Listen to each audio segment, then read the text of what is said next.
Showtime. Woohoo! Welcome to episode 6 of the Practical AI Show. My name is Chris. I'm here with our producer, host, queen, Olga. Me. We've got Hello. another great show on tap for you today. Let's send it over to Olga. This is the place to be to get your weekly dose of what's happening in the world of AI, all the trends, all the news, all the cool things people are doing or not doing. And I keep adding more and more things every week to look at, to scout through. Lots of newsletters about AI, lots of shows, so many things. My brain by the end kind of goes crazy. I'm so thankful for AI to help me with all this. So today we've got a lot of goodies for you. Chris, do you want to kind of talk about what we are talking about today? Absolutely. So we were out on Wednesday night and discussing sort of the whole landscape of the shows about AI, of the content that's being produced. And one thing that seems to be lacking from all of the discussion is just like a simple, practical application layer. Like, what can you, a normal person, do right now with AI to level up your game? There's a whole lot of talk about, well, you're going to need to be AI fluent to advance in your job or in your career in the future. What does that even mean? But not a whole lot of like practical examples of like, okay, here's what you need to do. Here's how you do it. So we kind of built today's show around that basic premise. We want to give you some actionable tips that you can use. Going to give you a little playbook that you can apply to your, it doesn't matter if you are an entrepreneur, a CEO, an employee, no matter where you operate, you're going to have a little practical application framework that you can use after listening to today's show.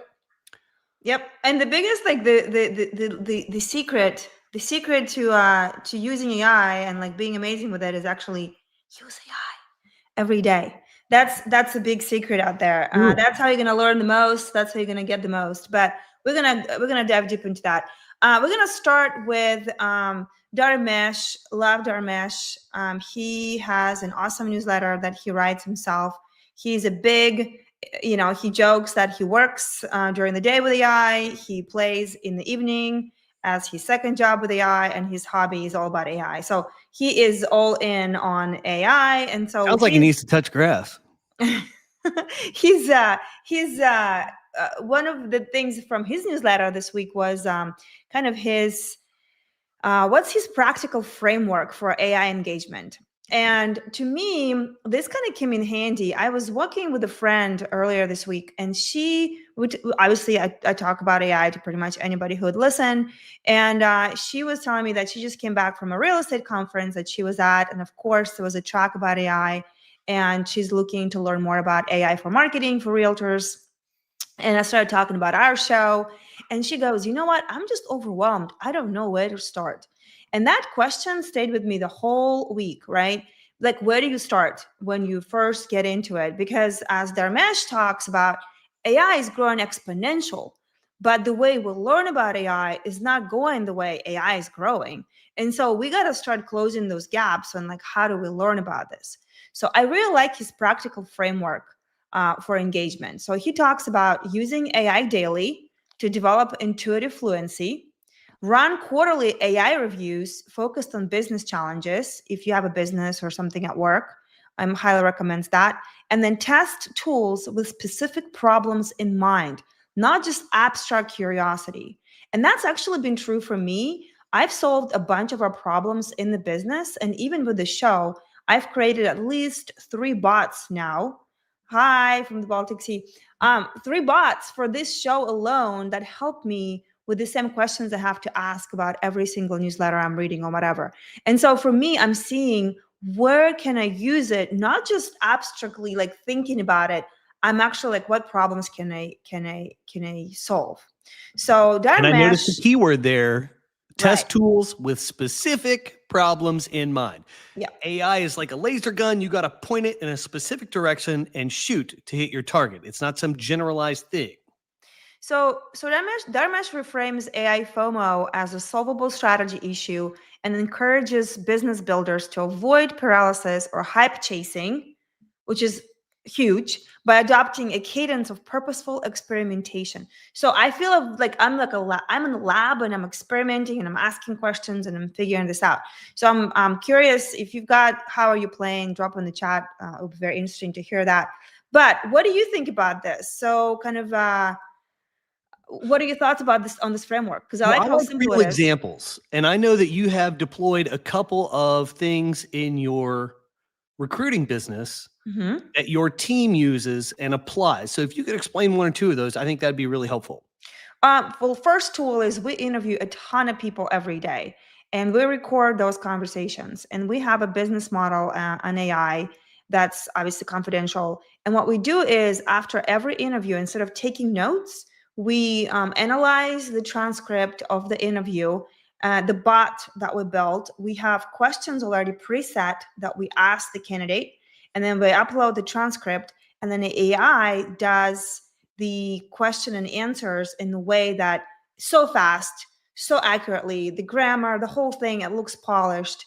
And then it's sort of, I tell it to focus on numbers, accomplishments, and things that matter. And it, like that, comes up with the output that saves me at least, well, my team, 15 minutes instead of like, spending that 15 minutes, it's done in like less than a minute. So it's taking the transcript data and sort of assessing or analyzing the candidate based on the qualities that you want to select for. The questions that we ask, it sort of goes in QA, question, answer. So we ask the questions, they're in a transcript, but then I also have them set up in this chatbot. So whenever the bot analyzes the answers, it sort of analyzes them neatly and answers them neatly. So it's all, even if the recruiter went off script or the conversation happened about something else, we go back to the initial criteria, which is what the questions of the interview are set up on, is the actual job, scorecard. And so it constantly analyzes and sort of refocuses back on what we need to learn about that candidate and make sure that it captures all of that. While before, when humans would take notes, A, it depends how fast of a note taker you are. B, how good are you with grammar and capturing important stuff? And C, like, are you even capturing things that are important? So that's a huge implementation that, again, saves us at least 15 minutes. We do 8 to 10 interviews every day. So you can do the math of how much time it saves us every day and every week. Well, we've talked about how, I like that. First of all, I think that's super practical application. That makes total sense. But we've talked about how AI is sort of dumb in certain ways relative to humans in terms of doing complex relational tasks, and it falls short. I think this is an example where AI brain is clearly better, because if you have a human note taker, they can get off on a tangent, a mental tangent, and kind of lose sight of the key focus that they need to extract from that interaction with the interviewee.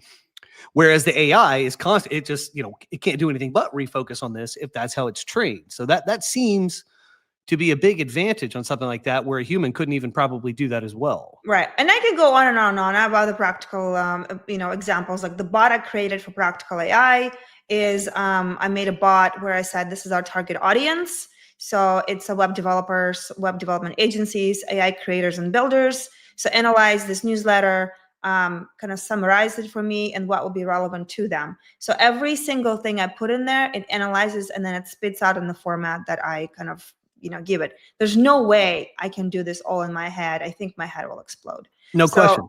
Right. So but again, it goes back to, that's the problem in my world, that I got sick and tired because I got all these newsletters that are accumulated over and over and over, and I wasn't reading them. But this way, it's more fun and it's a game. So like, that's something that I've solved in my life. So that's what he talks about. You got to experiment with what is the problem in your world that you can start, analyzing. You can even ask AI, how do I automate this, or how do I do this? It wasn't like I was a pro at building those bots in the beginning, but yeah. So I look at this and now I want to zoom out. Like, what method did you apply here to solve these problems? Like, what route did you take to come up with this and say, this is what I need to build, this is going to help? And I think a simple playbook, doesn't matter how you operate, you can look at something like this. Examine what you do. Examine what you or your business does, the actual actions that you undertake.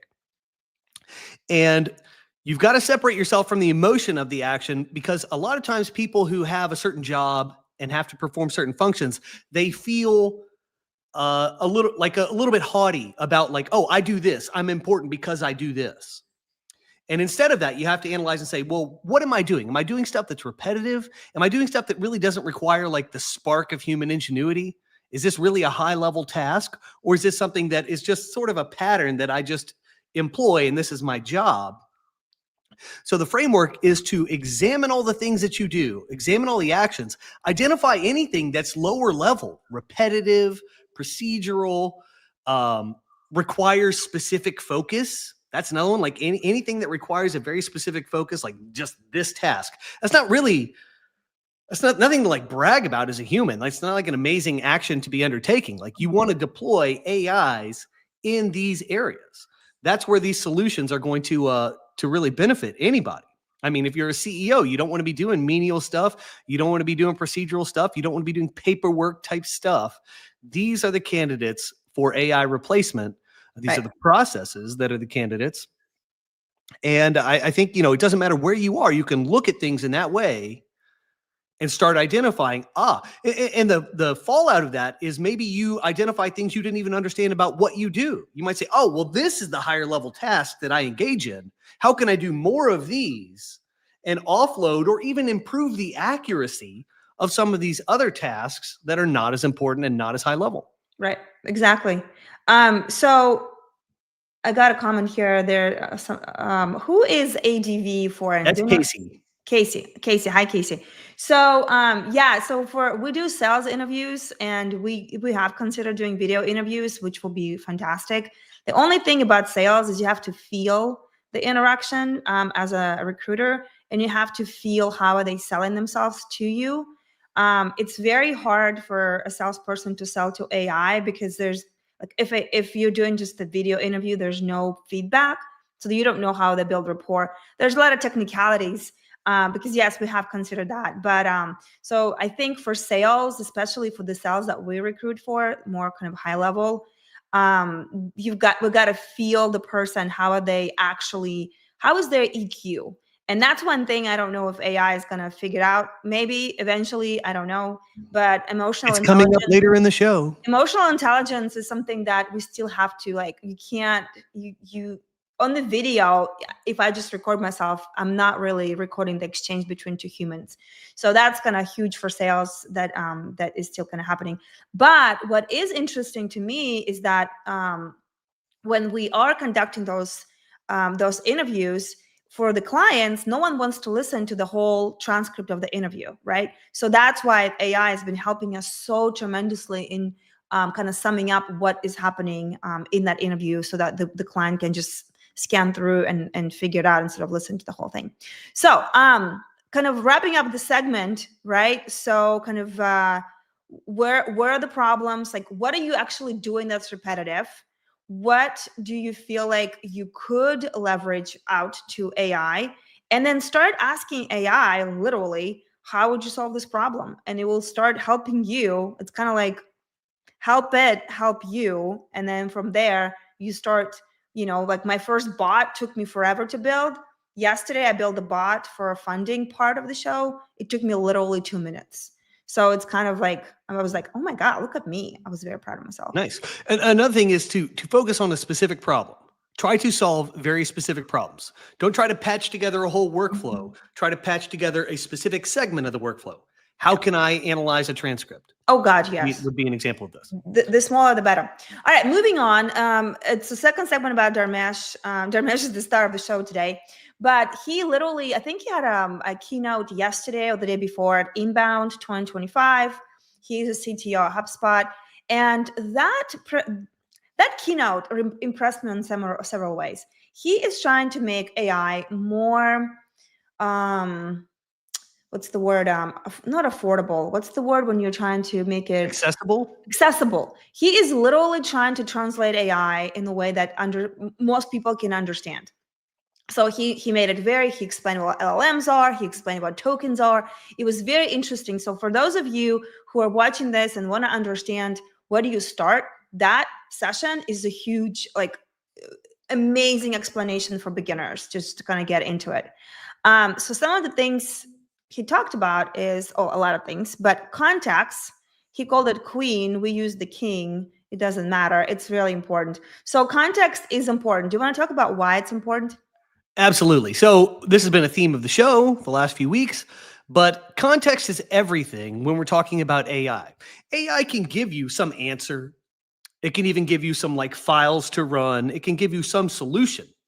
But no matter what it gives you, for it to be useful, you have to place that solution into a specific context. And this could be something as basic as like having AI write an email for you. What's the context for the email? You stick it in your email and you send it to your list or whatever. It's got to go somewhere.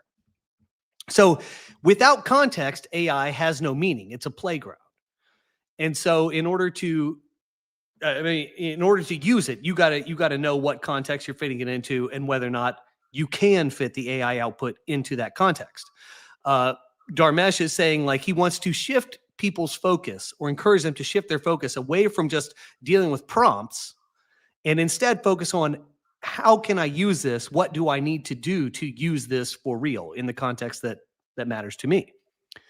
I also want to mention he's got a little catchphrase I like. It's U to the power of AI, like a math expression. So it's like you're upping your game by showing what you can do, to the power of AI. And to piggyback off the last segment, if you eliminate all the low-level, kind of spark of human ingenuity actions from your workflow, only thing you're left with is high-level stuff. What are you going to be able to do if you're spending a lot more of your time focusing on these high-level, high-value things? You're going to find out what U to the power of AI looks like. So he kind of tries to provide a bit of a framework for doing that. Like I said, from not focusing on prompts, but instead focusing on the context. How do we use this stuff? He likes a practical usage cadence. He says you should spend 60% of your time on repeat proven use cases. So if you're playing with AI, a lot of that time should be refining stuff you already know works. You've got a context, you're using an AI to do this. So an example would be Olga's interview workflow, that kind of stuff. She's got agents that are currently running for her. She can refine those and make sure she's getting the most out of them. 30% iterate and refine, which is the 60% usage, 30% making them better, and then 10% experimentation. I think the whole reason he says this is because a lot of the AI landscape to date has been about just crazy experimentation to identify like what is possible, what seems cool, what's hypey, what's going to get clicks. But the reality is, as we learned last week, 95% of big corporate initiatives involving AI have been a complete failure. So therefore, if you're spending all this time experimenting, well, it looks like a 95% failure rate, like you're really wasting your time. It's important not to do that. It's important not to do that now because the people who are making high level use of their time and getting results with AI are going to be outpacing everybody else by so much. Like you do not want to fall behind in this race. So I think that framework for practical usage, leading the way with experimentation being like an outer layer. You hope to capture more, but you are not focusing solely on this. You're focusing on refining the processes you already got nailed I wanted to ask you this. So he argues that the real unlock is context engineering, not just prompt engineering. So he has a model he calls PART, prompt, archive, resources, tools. So I am still trying to understand what that means, like context window. So like, how would you describe this to people who are not engineers? Like, what would you say about that? I think the PART model feels a little too complex for simple explanation, but I think a way people can think about it is like this. To me, what it all points to is the great refactoring. You got potential output from AI that you think you can use. You need to stick that somewhere. That's the process that needs to work for you. That's the thing that needs to be easy. Mm-hmm. Getting it into context you can use and deploying it.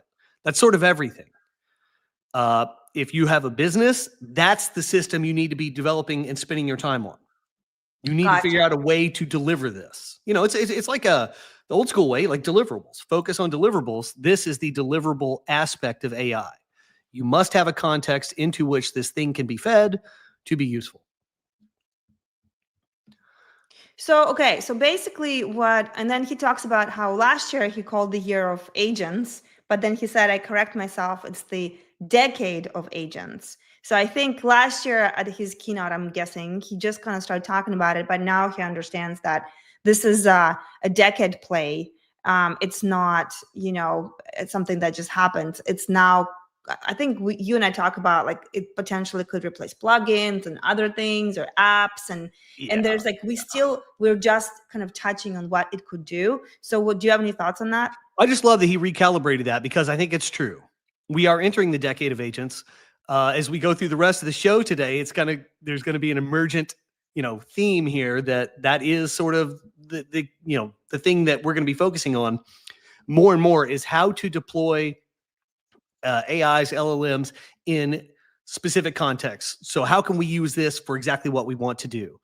That's an AI agent. To me, that's like, so AI is a promise, a potentiality. Mm-hmm. Agent is like, okay, here's how we actually use that for something real.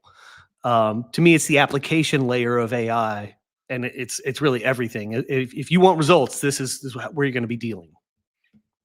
So, what would be the takeaway from this segment for those that are watching?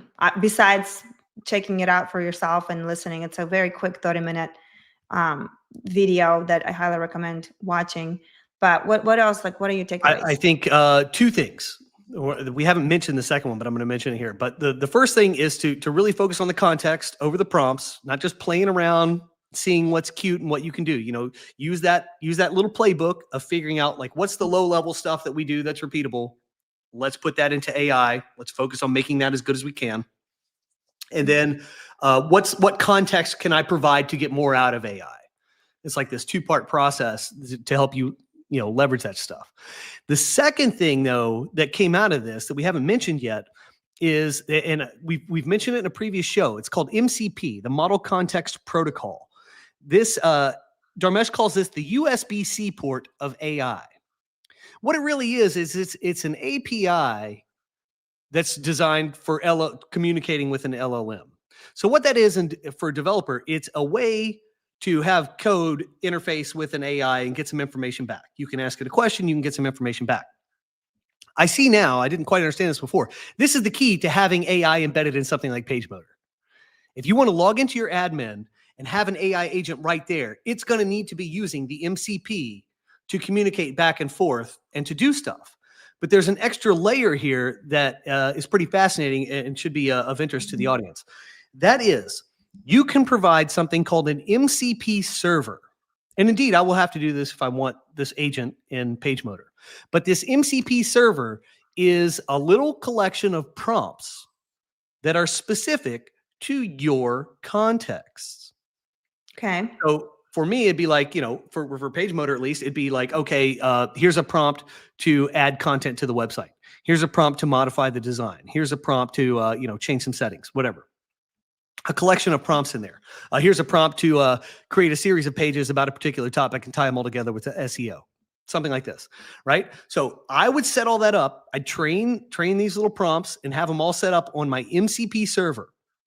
Every PageMotor installation then would call out to this MCP server, and the users there, when you log into your PageMotor and you go into the back end, you got a little menu. You can select which prompts you want to use and deploy right now. Like you say, I'm going to do this collection of pages. Okay, the topic is sales recruiting in tech or something like this, fintech. I don't know. And you create some assets around that, maybe an email list opt-in or something, and you deploy it. And now you've got, highly targeted pages to do this particular thing. And you use the prompt to generate that stuff. And the reason this is essential and why this is going to be everywhere is because that's the context. The context is I use PageMotor. I want to publish some pages. I can get this output from AI, but how the heck do I get it onto my website? Mm-hmm.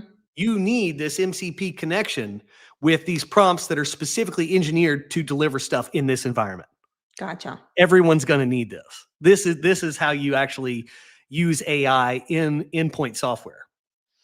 So what, because to me, this is still super over my head, right? So I barely now understand APIs, and now it looks like MCPs are coming in for that. And so, but basically, how would you explain this to normies like me who are not very technical? Imagine in the kitchen, there's suddenly this new a magical thing where you can get any kitchen tool you need to make whatever you need, but you don't have to own this tool. Okay? The MCP is a way to call out and like magically 3D print this thing and have it right in your house. Wow. Okay. So it's like kind of on demand. I can get whatever I want, but it's specifically tailored to this working environment. It could be even more specialized than that. It could be, you can maybe think of it like a wardrobe. Like I want a new outfit. Now you're speaking my language. All right. I want a new outfit, but it has to fit me. It has to be my colors, that work with me. And that tailored to fit. It's not just getting the outfit. It's actually having it fit you exactly in a way that you're going to be happy with. That is achievable with this MCP thing. And that's how our software is going to work. You can get clothes, so to speak, perfectly tailored to what you need. Got it. Okay. Do you have anything else to say on this before we kind of move on? No, I think that's good. I think that's really this is the practical application thing. This is what you can use. Right. It's nothing fancy. If you think it's too fancy, you've gone too far. So let's bring it back to reality. Anyway, moving on. So OpenAI released GPT real time. So which I think they released it August 28, which barely made the cut last week. But basically what it is, it's OpenAI's new speech-to-speech AI model designed for real-time voice interactions. Unlike traditional voice assistants that convert speech to text before processing, it handles audio natively, enabling sub-second response times and natural interruptible conversations. What does that mean? What do you think that means? Because it's an AI that is talking to you. Like actually talking to you. It literally thinks kind of like what we do, but without having the text thing going back. It's not going through a transcript and then coming back. It's just straight doing it. So why does it matter for devs? So I guess, it talks about voice first websites are not realistic. You don't need buttons. Well, I think it matters because you don't need forms. You need a voice loop that converts. Like what? Well, we'll get into that. I think that's a little bit pie in the sky for now. But it's just like, if you call some service, like a hospital, and you're on the phone tree, like that's a real unpleasant experience. This is a promise of AI customer service, AI-driven customer service that is much more natural feeling and much smarter. So like you can think about your experience with these phone trees, right? If you like, it will hear certain keywords and direct you to the right place. But like, if you don't use the exact right keyword, it's confused, right? It's a very stupid model, but these AIs give the promise of like much more fine-grained contextual understanding based on what the person calling is trying to get at or say. And so it creates, back to an analogy I've used in the past, we had we've been living in a world with really generalized outputs. And we just hope that one of these generalized outputs kind of works for our use case, our needs right now. Mm-hmm. So it's a rough fit. It's not a very good fit. And we're hoping this voice assistant, smooths out that vector layer and says, oh no, we can get you exactly what you need based on what you said. It's a lot more specialized for the user's needs. It creates an opportunity for greater specialization along those lines. And we're going to see this everywhere with AI. Everything we talk about for the next year is going to sort of point in this direction. So it's ideal for customer support, virtual assistants, education, and voice first web and mobile apps. I actually really like the education part of this. I think that might end up being a big investment vector. I think I think it's going to be huge. That's, to me, I kind of, I thought it was already happening. But seeing that this happened, I didn't realize it was first to text and then it would talk, but now it makes sense. So I think that's how they do the translations and stuff into different languages, which you were talking on the other night in Russian, and I was amazed by how quickly it responded and how like the cadence of the speech. I'm like, that's pretty good. Well, that's crazy. usually it takes about 5 seconds for it to kind of get into the accent and the speech, but it gets it to that point very fast.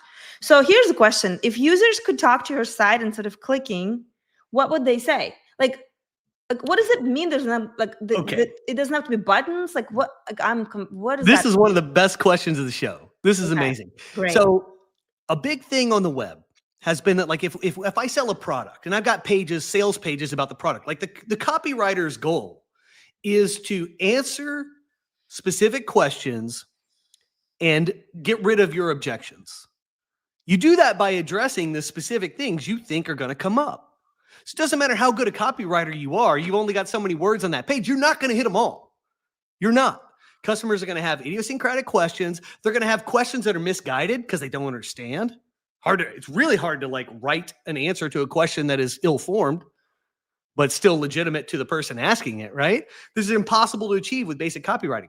If you have a voice, a voice-enabled AI salesperson, they can actually answer those questions on the fly for users and redirect them and say, oh, this is really what you're looking for. And you won't believe it, but this software actually does this thing that helps you do this. It'll help you navigate this.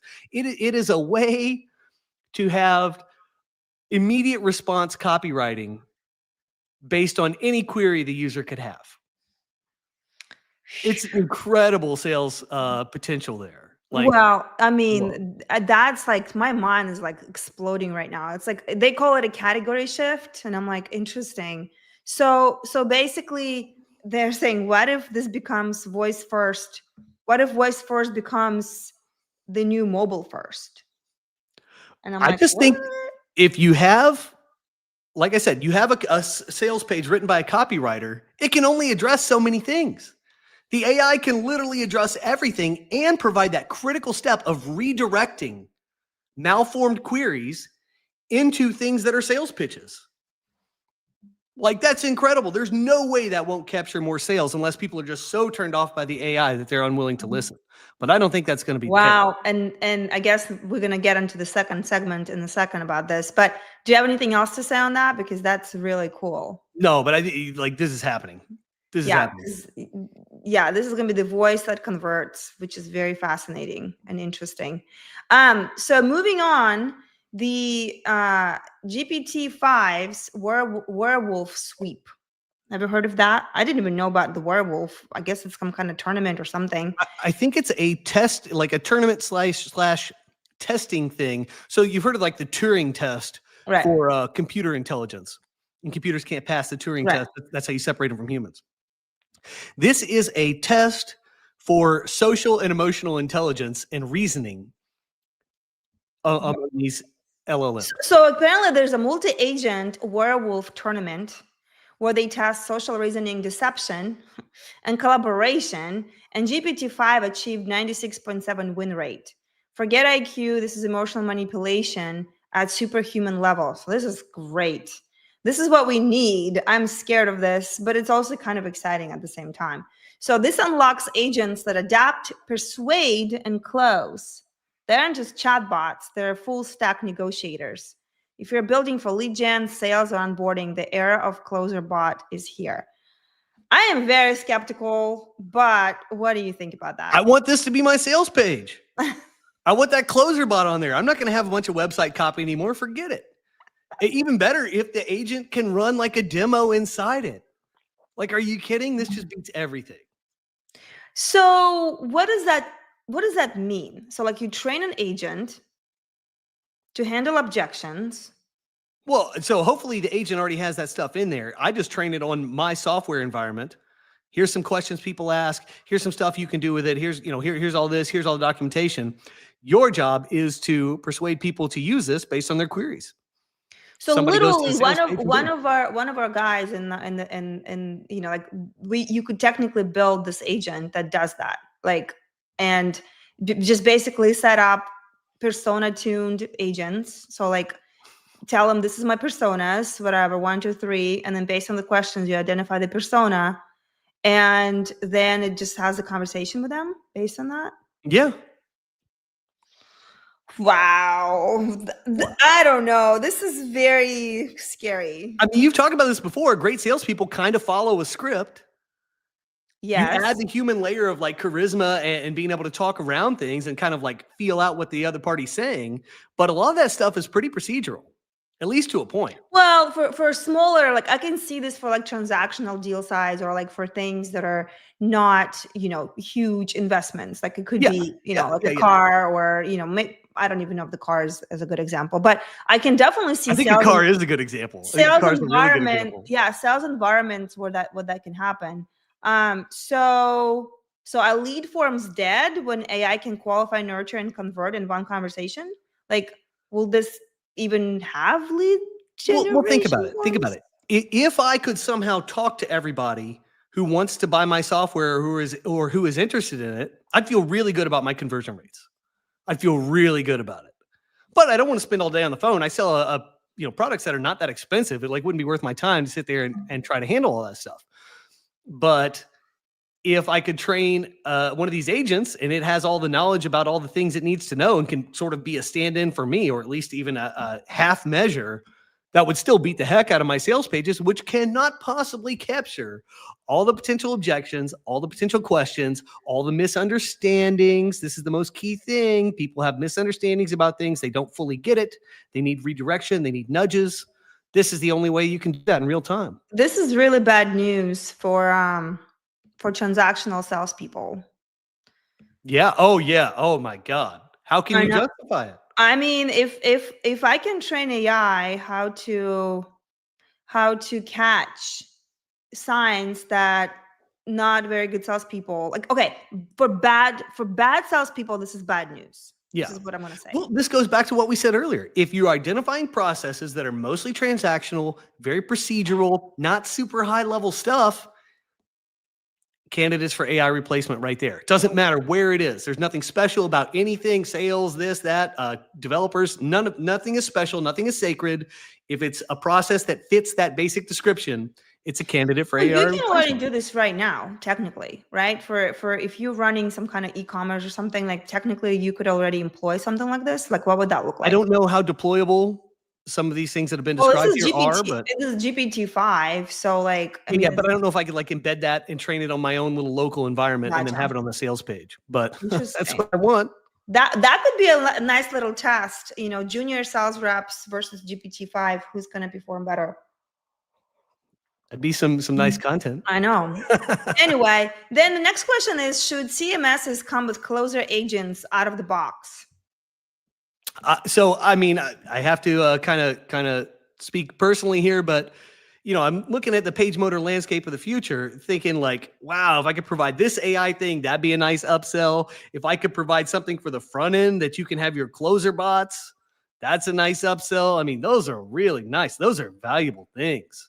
It's taking us beyond like, oh, I just want a website. No, you have to do things with the website and it has to work. Like this is that landscape now. Your salesperson in the box. Interesting. Woo, that's very, very good. Very good show for me today for what I do. This is fascinating. Do you have any other kind of takeaway or practical kind of advice to wrap this up? No, I think if you listen to this segment, you're buzzing right now. We'll move on, let you buzz. I'm terrified, buzzingly terrified, terrifyingly buzzing. Okay, moving on. I had to include this because this was in the news. It's not super exciting, but it is the news. WordPress had their WordCamp. Did you say Voldemort? Anyway, so I did look at some of their keynotes, and mostly nothing crazy to report, but they did come up with they launched their AI block generator, I guess, called Telex, that's grafted onto Gutenberg that you love so much. It's still plugin based, cluttered and slow, and it's like having a racehorse asthma meds and hoping you'll sprint again. Yeah, I don't think he's gonna win any races.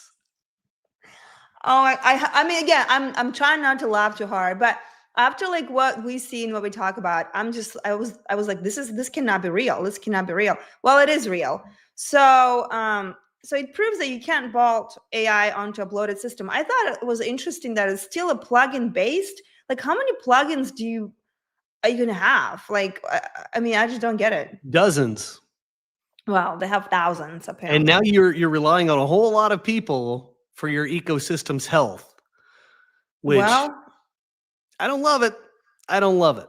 But I mean, WordPress still has its legacy technical debt that is not being worked around or not being addressed by any of these initiatives.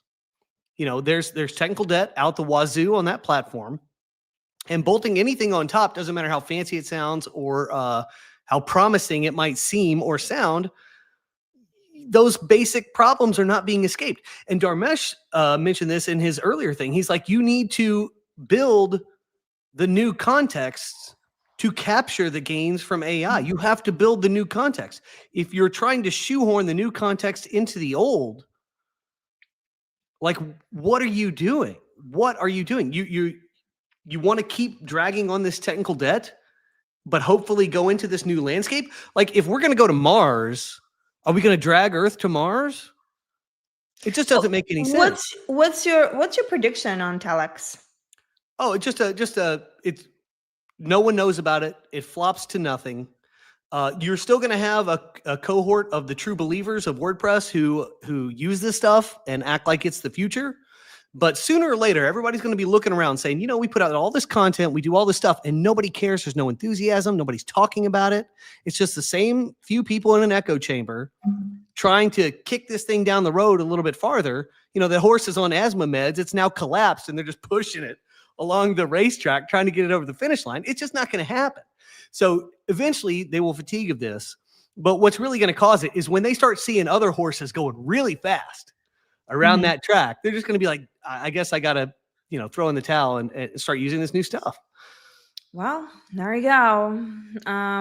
Anyway. I mean, I like it. I like knowing that my future's secure, but like, this stuff is sad at this point. Right. Anyway, it was in the news. So I had to talk about it. Moving on, Mistral. Am I pronouncing it right? Mistral? Yeah, Mistral. Mistral goes sovereign. So I guess it's an open source LLM for builders in Europe. And I wanted to bring this up. It's not for builders in Europe. It's based out of Europe. Yeah, it's based out of Europe. And it's now the fastest growing open weight LLM company in Europe, valued at 14 billion. And its model, Le Chat, apparently means cat. So, but it's cute. Le Chat. It doesn't mean the chat in French? No, it means cat. Well, that's what it means to me, and I'm going to pretend that that's what it means. It's multilingual, transparent, and compliant. I saw the word compliant. I'm like, oh my God, this sounds kind of weird. With privacy laws, making it the developer's privacy-first LLM. So what do you think about that? Like, clearly they're in the news. So here's what is going on there. All the models that we currently have, GPT-5, Claude, Grok, Gemini, these are centralized models based in predominantly American data centers. If they will tell you, they're like, don't put personal information in here because, some court case will come up and we'll have to reveal all this stuff and you're not private. Obviously, there is a desire to have AI LLM capabilities, but with privacy, like no brainer. This open source LLM model from Mistral is a way to embed AI agents in your software, in stuff that you use, and to do so privately. So that data is not, for example, going up to OpenAI. It is a totally private model somehow. I'm not really sure how that works because for an AI to be useful, it has to query a larger data pool of information. But it doesn't have to share that prompt necessarily, with the larger system. Now, the larger system would still know, here's the answers I gave. So it could kind of infer what the questions were or what the prompts might have been, but it's not going to get every little bit of detail, like saying, like I'm a 6 foot tall man who weighs 210 pounds. It's not going to have every little detail like that, probably. So I'm not really sure how, the open source aspect of it makes it so that you can deploy it for your own purposes wherever you want. So that's kind of nice. But I'm not really sure how that's going to be functionally different from the MCP setup I described earlier. I think the MCP thing is going to win initially. Maybe there will be, in places where privacy security concerns are heightened, this stuff will find a use case, but I certainly don't think that model is going to win out. I think the MCPs for the prevailing AIs are going to be like kind of the basically, if mainstream somebody thing. does not want to touch OpenAI and they have some private concerns about like clients in finance, healthcare, legal, like that's the good kind of option. That's the key thing, I think. So Right. if you have healthcare where you got confidentiality of records, that type of model, something that looks like this, like an open source privacy model that doesn't share the information, that would be. Maybe we can ask that question in the forums, because for people in Europe who are using it, I'm just curious what they think about that.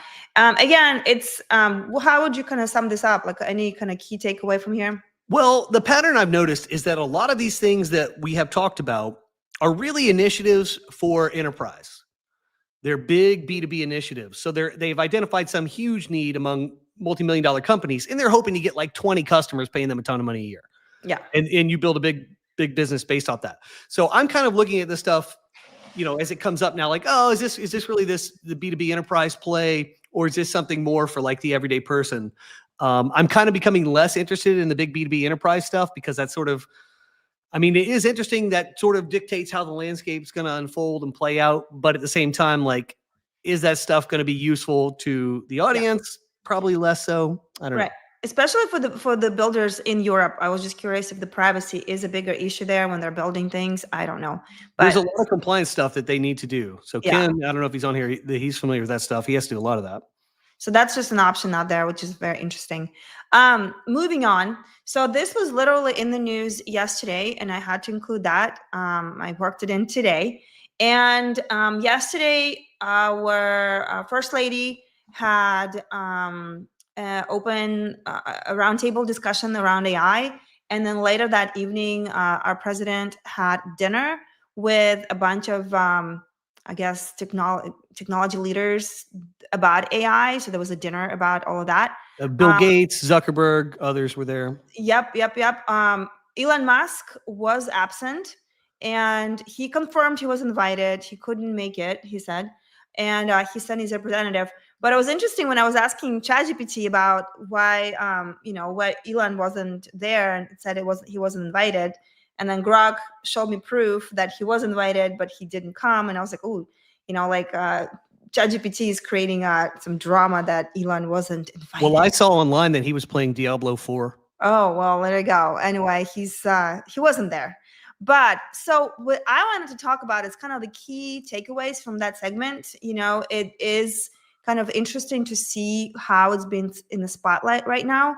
So Melania had education roundtable about kind of what do we do with this? Because AI is growing. We talked about education earlier today, but like if we're not paying attention to the education, like what's going to happen to the workforce? What's going to happen to the students?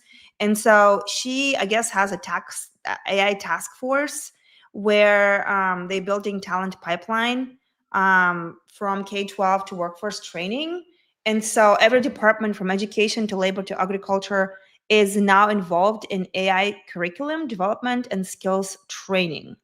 So I guess it's becoming the sort of understanding they need to get into schools, making somehow. AI part of the standard educational landscape. Right. And they're scrambling probably, how to do this.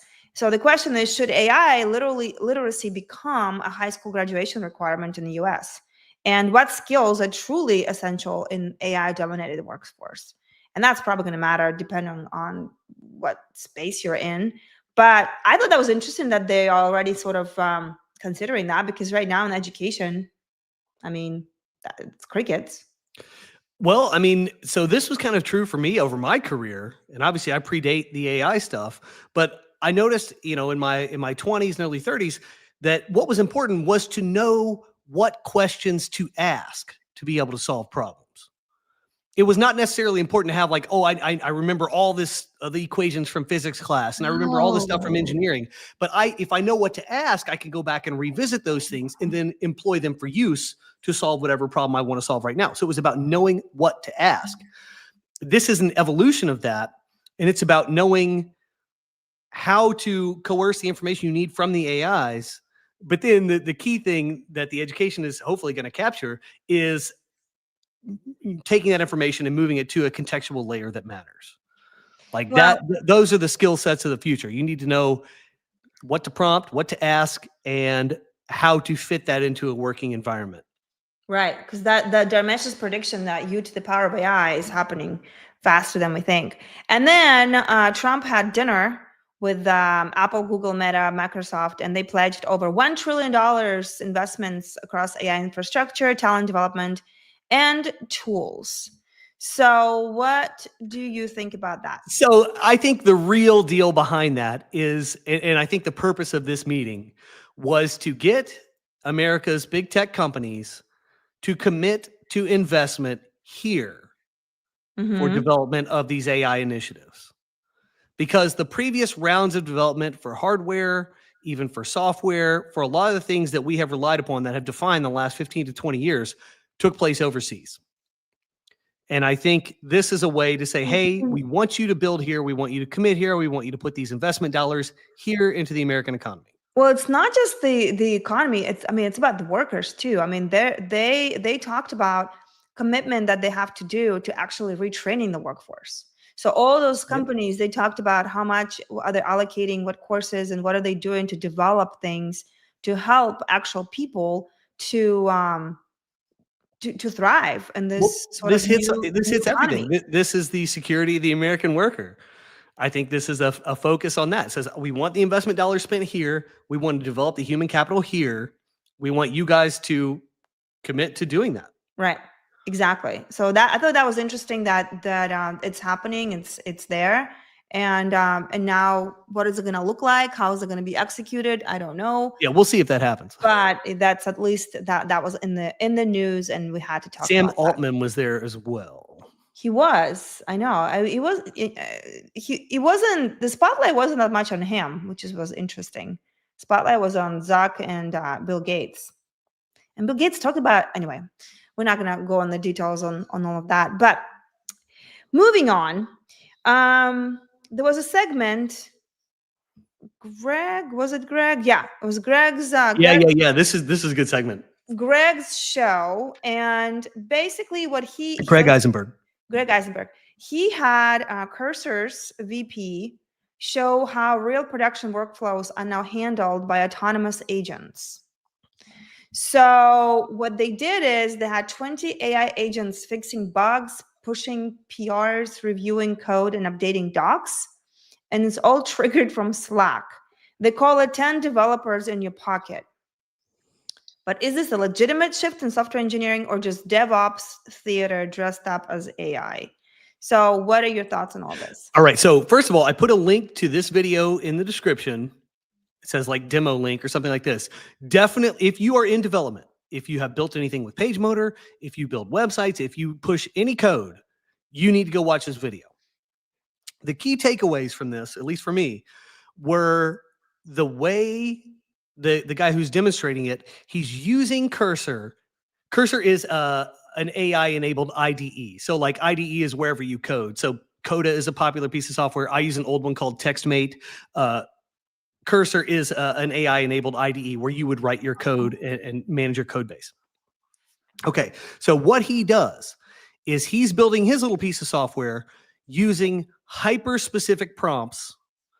And the big takeaway for me, so I'm guilty of this sin, maybe you guys are too. If I'm working with an AI, I will have a big chat and I'll ask it a query and then I'll say, oh, hey, let's expound upon this. And I'll have like a thread. He says, don't do that.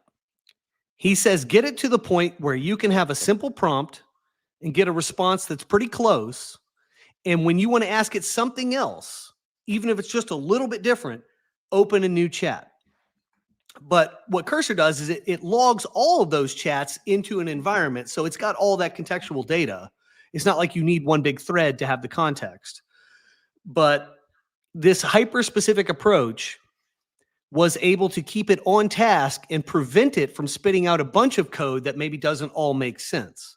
So I do think that the approach he outlines is a way to get a more maintainable, more sane, more restrained code base out of something, out of one of these, AIs. That's been a big problem. There's been the contextual overreach. The AIs will give you too much, and it doesn't know how to connect the dots. But this hyper-specific approach makes a lot of sense to me.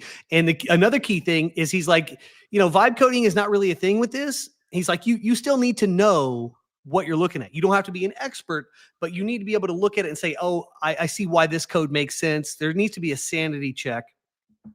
And there's no question in my mind that while you maybe don't have to be an expert, you've got to know how the pieces fit together. Like there's this idea with vibe coding that, I just asked for something and spun it all up and it just worked. Like that's fantasy. The reality is, you need to know how the pieces fit together. You need to be able to examine this stuff to understand how it works. And if you want to really be good with prompting and code, like you do need to be the maestro. You do need to understand. You do need to have mastery, because that's the only way you're going to get good results. Like if a master is using the same tool as a novice and the master doesn't completely destroy the novice, well, then nothing in this world makes any sense. Right? So, it's not like somebody who, sucks at basketball is now suddenly going to go beat LeBron James. The best coders are going to be the best coders with these AI enhanced LLMs. Without being distracted with like all the work that could be done by this agents in your pocket. Yeah, but this hyper-specific approach is something that I think anyone who's interested in this stuff needs to take a good look at and start to play with on their own. I think you're going to get better results with a lot less false positives, a lot less cruft. So that's definitely important, because I've seen it firsthand with the Page Motor Beta. There's been a lot of crufty stuff given out by the AIs, and I think this this prompt relationship here is maybe a big reason why. He explained something I didn't fully understand, I thought was interesting. He said it's important to chunk your prompts because the AI's active memory can only handle so much. And if you exceed that, it gets confused and then it's going to make mistakes. Like he's like, there's a definite threshold. If you exceed it, you will get mistakes. So you must always seek to stay under that. I never considered that. He's like a long thread, the active memory buffer, it gets too high and then it starts getting confused. So I was not aware of that. Like it's one of those things you understand better if you actually work with the AIs and like understand how they work technically. So that was some good insight. That's a real nugget for me. Yeah, it starts hallucinating. It's super frustrating when it starts doing that. You're like, come on, why are you not understanding basic stuff? But you just start a new chat. So any takeaways from all of that besides obviously watching that segment? But what else do you want to? I mean, there's some deal like their current estimated valuation is something like 500 billion or something outrageous. No, 500. They ARR. They reached 500 million ARR by mid 2025. So who's actually using this? Well, it's teams within companies, because it's mandated that they use this and work on these processes. That's the main thing. No, just a hobbyist can use it as well. And I think going to that video today and checking that out, like, I think you'll get some ideas and maybe want to use it yourself. I think that's probably great. But I just think mostly.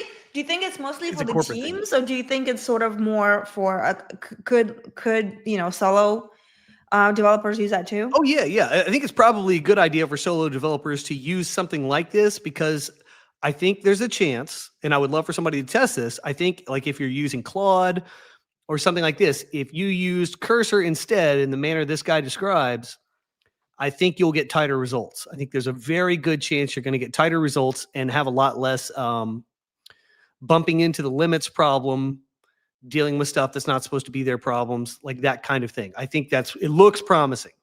Now, Gotcha. Having not actually done it myself, I can't say, but what he exhibits is pretty compelling. So that's our technical segment of today. If you are into that, go check it out. Moving on, we've got the next segment is from meme app to $6 million a year, what AI app creators can teach web builders.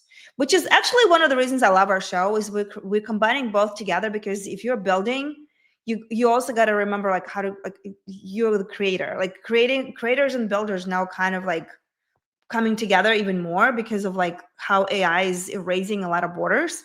And so first, when I saw that, again, I saw it on Greg's podcast or show, But at first I was like, I dismissed it. But then I saw that it got backed by NVIDIA. So this guy, Ben, founder of viral AI apps Wombo and Dream, he built a $6 million a year business by wrapping open source models in stupid, simple mobile UIs.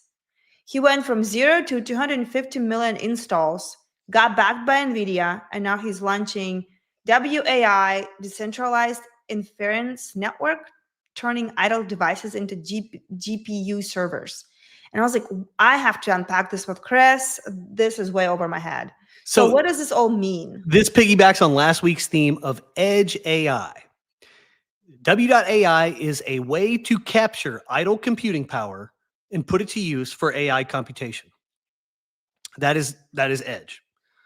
Edge is where we use everything that's available. We're going outside of data centers, stuff that's purpose-built for this, and using the other computing power that's available to perform these computations. Because eventually the routing is going to be such that we know that, for my personal use, I don't need a lot of computational power for the queries that I have. I don't need a gigantic data center. Probably just my device will be sufficient. And once the chips, I think if NVIDIA's chip play pans out, then this W.AI feels a little less important, but we got to recall that NVIDIA bought this. So I think this is a two-part play. They invested in it. We don't know how much. Well, they invested in it. And I think they would invest in this precisely because they know they're going to have these chips that's going to increase all this node-based computing power, stuff that's in the palm of your hand. Mm-hmm. And it would be nice if this was not underutilized. Because if you've got like this incredible chip, you think, well, I use my phone, I only use a couple features on it. This chip really going massively underutilized. We are reaching a point where we actually need to squeeze as much out of our computational power as possible. Like, there's increasing demand to do so. Is it sort of like Airbnb for computing power? So like our phones, you'll be able to offer to sell some space or whatever in exchange for something. So this is great. This goes back to the point I made last week. I tried to illuminate the way this new cost relationship is going to work. In a totally AI-dominated landscape, we're going to pay for every little action we take, cost per action, but we will also get paid for lots of things we don't imagine we'd currently get paid for. You will get paid when your computational power that you own is used. So your phone will literally be making you money just by existing because it's part of this larger computational network. That is going to happen. So, and this, do you think this is the play that they're making right now? I think that's NVIDIA's larger vision there is wrapping up all those highways. They've got the hardware and then they want to have a way to leverage it. They need a way to leverage it because if it's just in the palm of your hand, they can't do anything with it. Well, they can't leverage it. Yeah.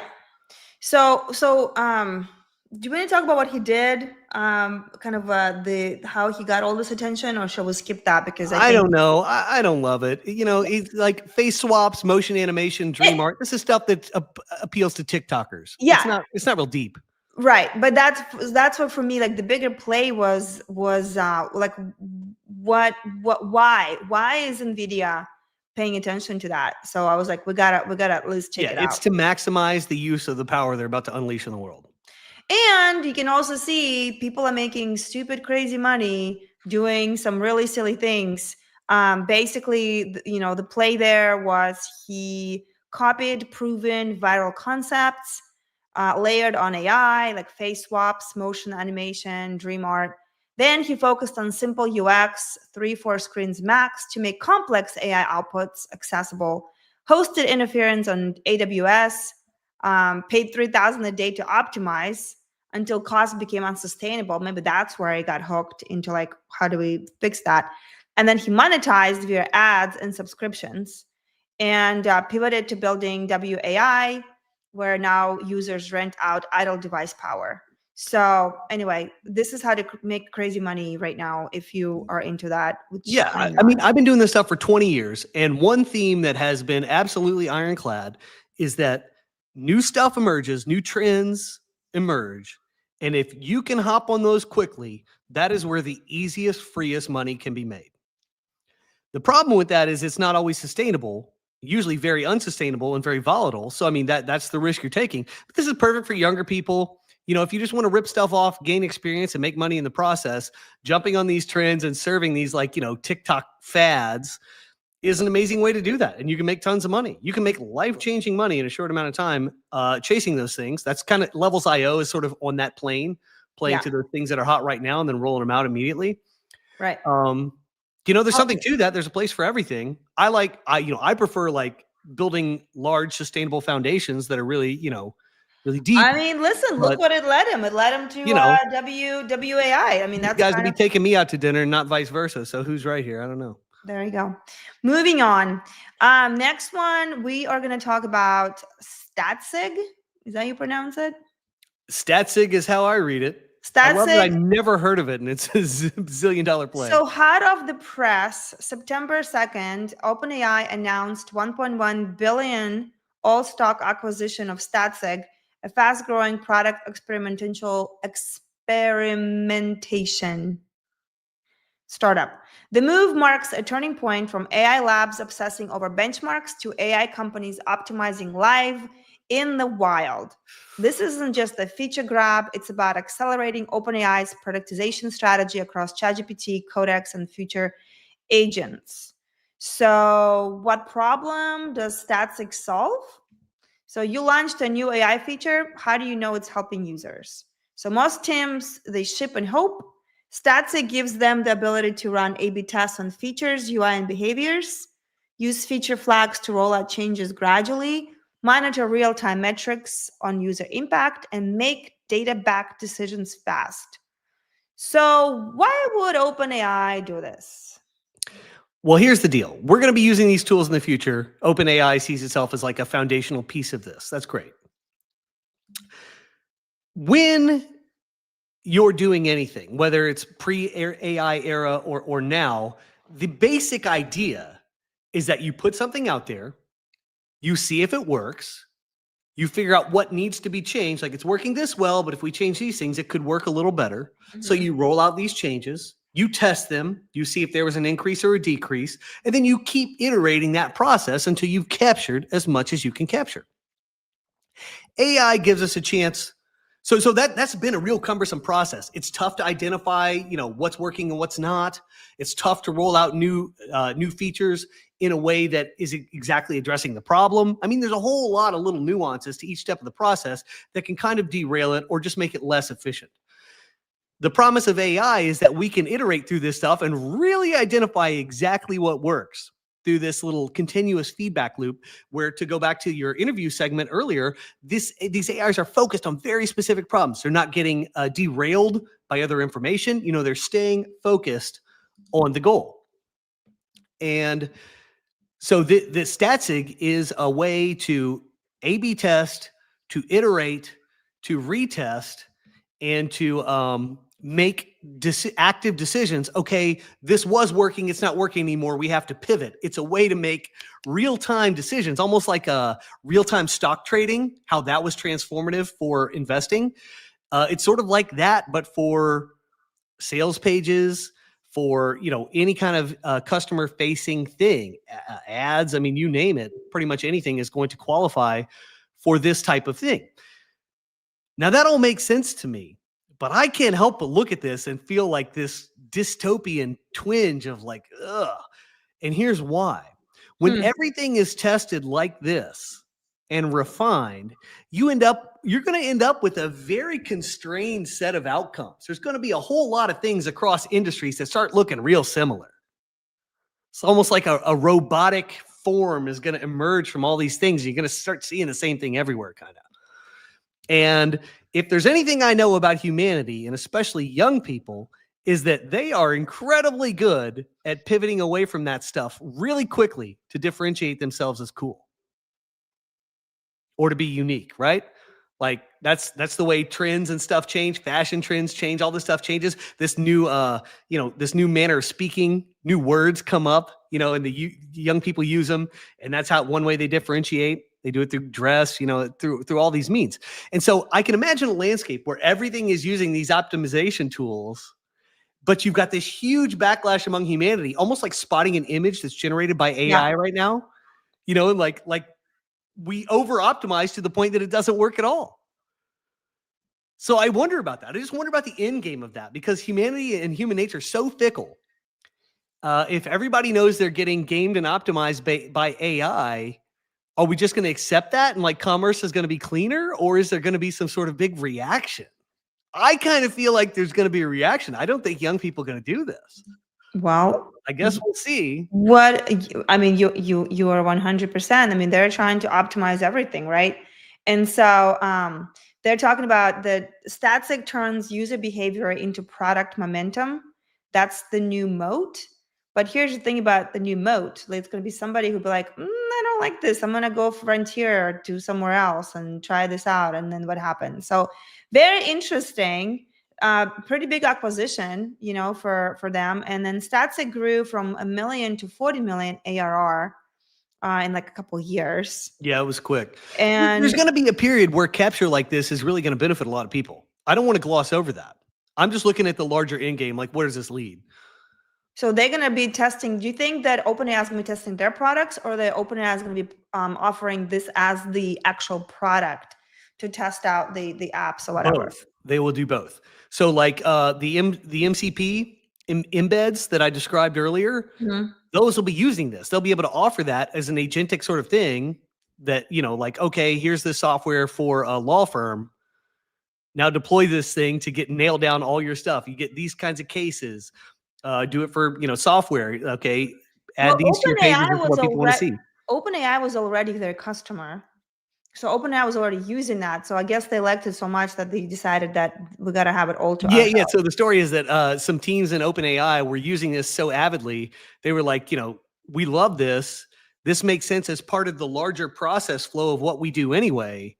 Maybe we should acquire it. And so that was clearly a good fit. Like, I get it. You look at this, it is not hard to see like that refinement loop with AI is a very good, very powerful use of AI.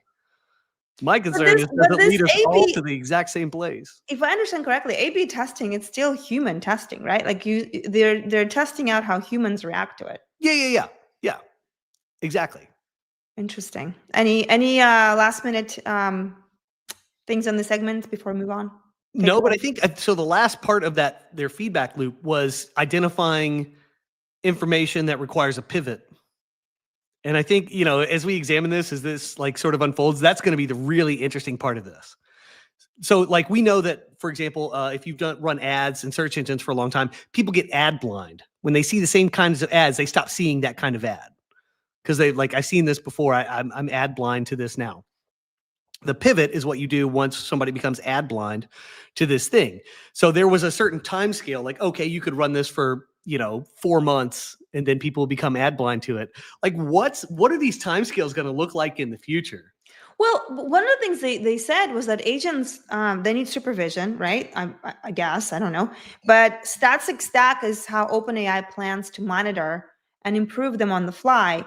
So is that I think we talked about this a couple of weeks ago, is a constant, like what will happen to your website if it needs to improve based on the feedback or like whatever people go, whatever they're doing, the activity on the site or whatever. What will happen if your site starts improving itself? So it's kind of that's the promise here, at least to me. So that's sort of what they are also looking at, like how do we optimize based on the behavior and the feedback that we're getting to make this improve by itself without prompting to do. Yeah, it's like a constant watchdog that can take action. Interesting. I like that. I like that comparison. All right, moving on to our last segment of the show. We're talking about AI funding, of course, as always. This past week, it was hot as always. And this week, there was a huge raise. Anthropic raised $13 billion. I'm very curious whether they're going to say that again. With a B. $13 billion. Billion dollars. Anthropic is here to stay. With a B. Right. I'm actually curious to see what they're gonna do with that money. Like what are they raising that for? But maybe I'll dig deeper into that. And but with that Anthropic, was just like around $500 million for everything else. So 27 other AI startups got $577 million. So, but with AI, or with Anthropic, I mean, AI related stuff was 80% of all global funding. Yeah. Obviously, that Anthropic deal is massively outsized and not normal, but still, the money's going to AI. Yeah, well, Anthropic definitely is interesting. So where did the money go? So Anthropic, 13 billion. We already talked about that. You.com, $100 million. It's a US company. It's a personalized AI search engine. I want to talk about this real quick. That Oh. undersells it so hardcore. So I'm actually, after looking at you this morning, I was not familiar with it. I'm bullish on it. I'm bullish on it. We're going to watch this. First of all, they got a banger domain name. You.com is outrageous. Second of all, what they are doing is they have an AI that queries all the other major UIs.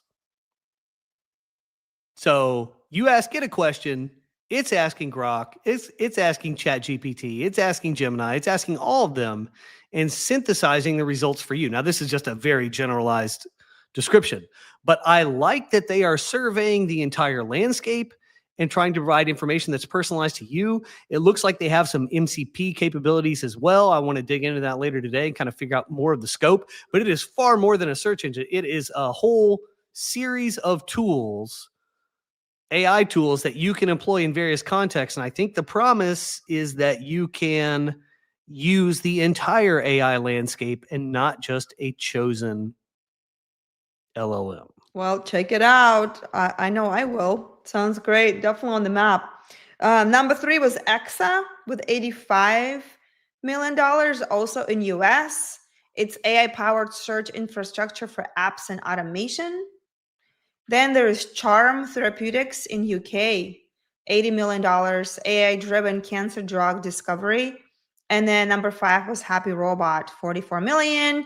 And it's an AI workforce automation platform. So if you look at the dollars breakdown, with Anthropic, I mean, it's way skewed. It's like it's 98.6%. So I took Anthropic out. And without Anthropic, United States got about 70%. Europe is on the map, 22%. They're finally back from vacations. And China is under 4%. And then everybody else is kind of, there's not a lot going on. So anyway, what do you think about all that? Well, the companies that got funded in Europe kind of made me chuckle. You've got the 2 health-related ones. Yep. The cancer drug discovery and then pathology AI, like discovering disease in the body. But then everything else, AI for hiring, customer service AI, meeting transcription AI, AI voice coach, it's sort of like all HR related type functions. Interesting. It seems very European to me. But, I think those are all useful, practical applications of AI. I think they're all inevitabilities. It's interesting to see that stuff emerging.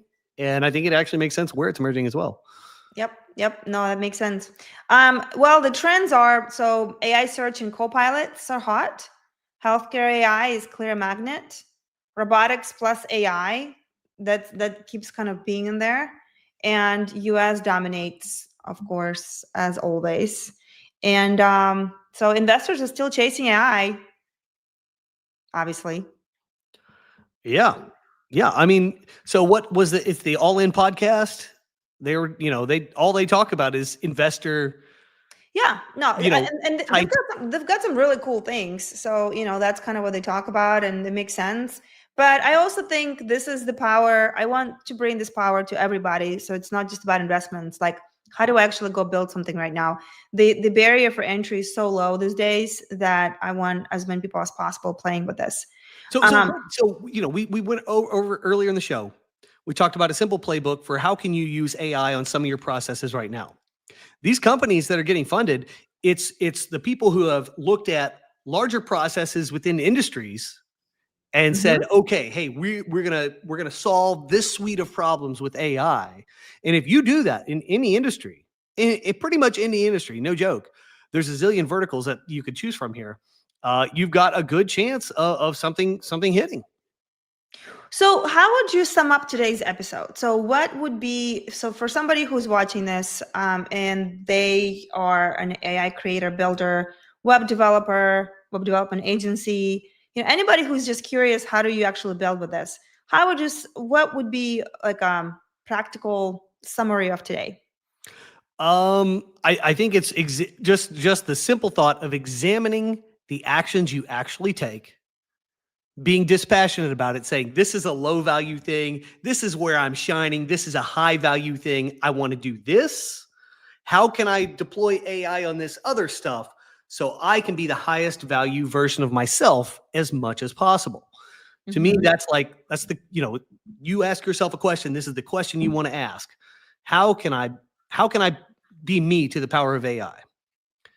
And this is the easiest way to do that. Now, once you start to get into that process, you might be real, ingenious, and you look around and say, I see how I can do this for a particular industry or a particular workflow that affects a lot of people. Well, then you might have a business on your hands. Yep.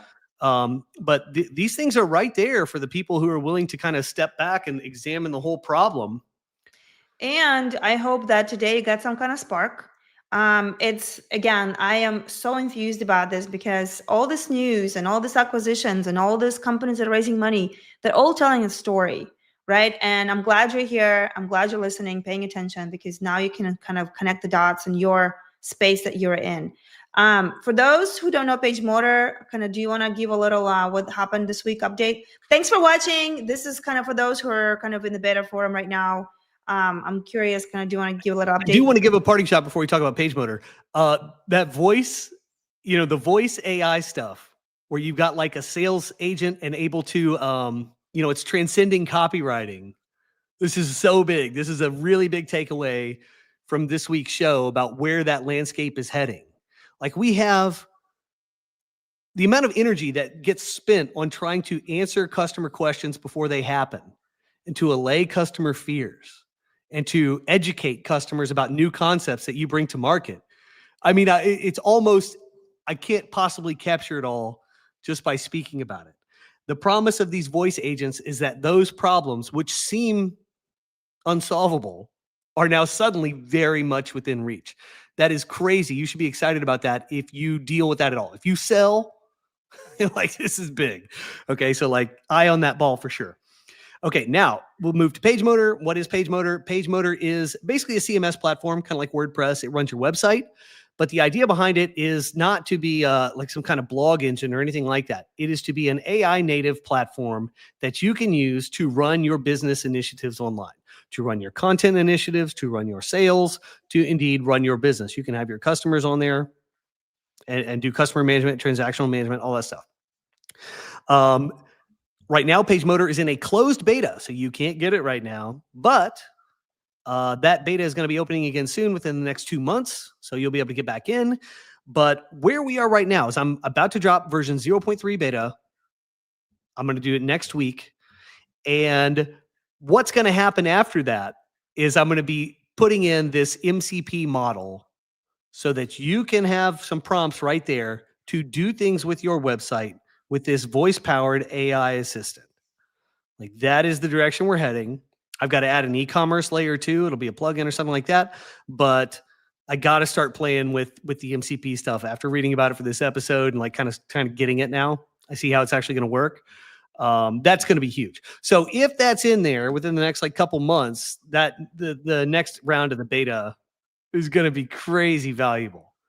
I mean, imagine that I'm going to start a website for some local business, and here's the main. Okay, research the main topics about this business, create these pages for me, add email opt-ins, add some sales things like a call now. Like you've just rolled out a business. Like, how valuable is that? Yeah, like, crazy. So everything we talk about here is that the Page Motor is kind of the vision is how do you make all of this happen? Yeah. So what is it? It's the context.